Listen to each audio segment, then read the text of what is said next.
بسم الله الرحمن الرحيم. الحمد لله رب العالمين، والصلاة والسلام على أشرف الأنبياء والمرسلين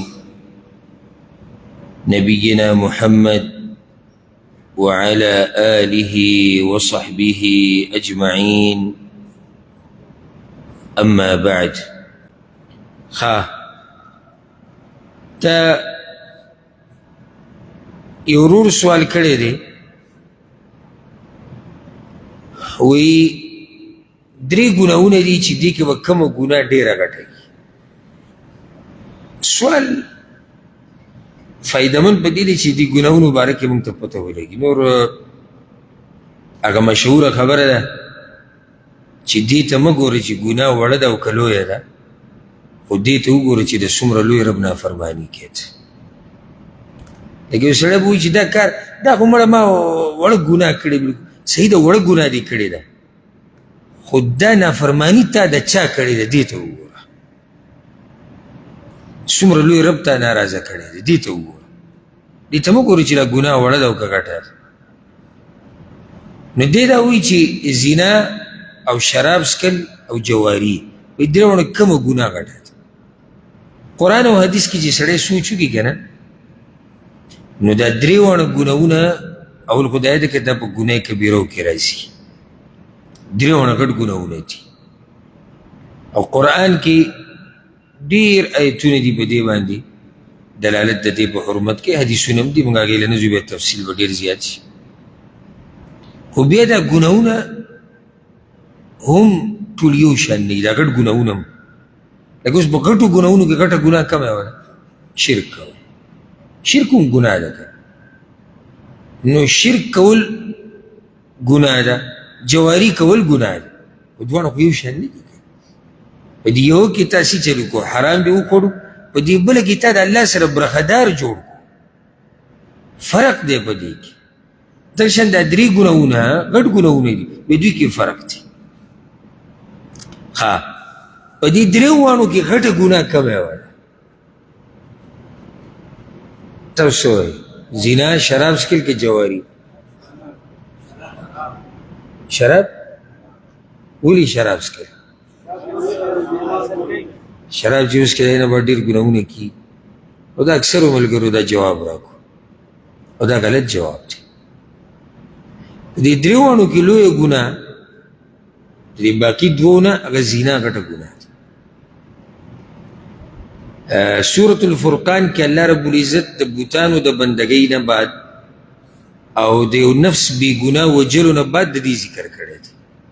د نیکانو خلکو صفت بیانېږي، والذین لا یدعون مع الله إلها آخر. نیکان خلک شرک نه کوي، دا غټه ګناه ده. ولا یقتلون النفس التي حرم الله إلا بالحق، او بې ګناه څوک نه وجني، دا غټه ګناه ده. دا د زنا نه هم غټه ګناه ده. ولا یزنون، او زنا نه کوي. چې دې کې ذکر کړې ده، نو زنا په دې درې واړو کې غټه ده. خو یاده کوي دا خبره، دا ګناه ولې غټه ده؟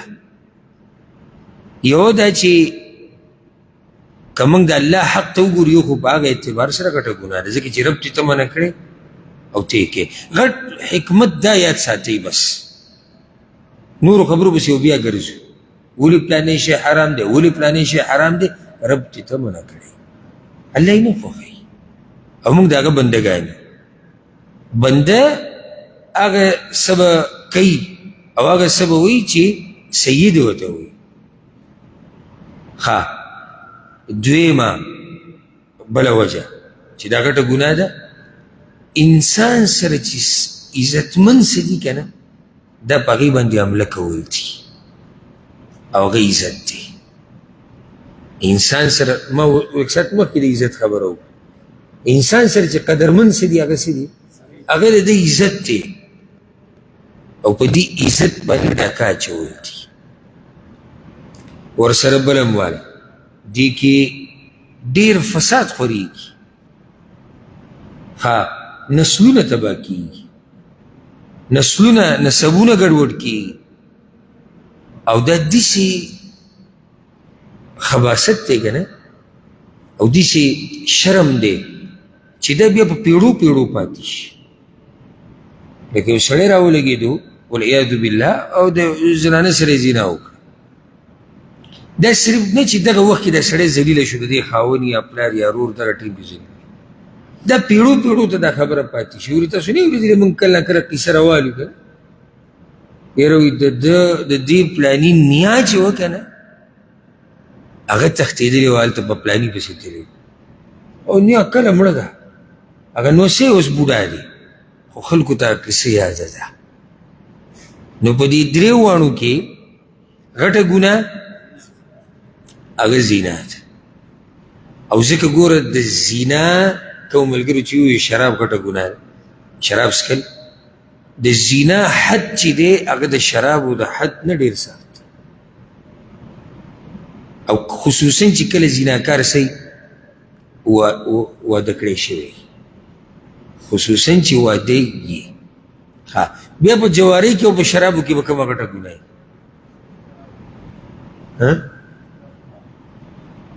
شراب ولې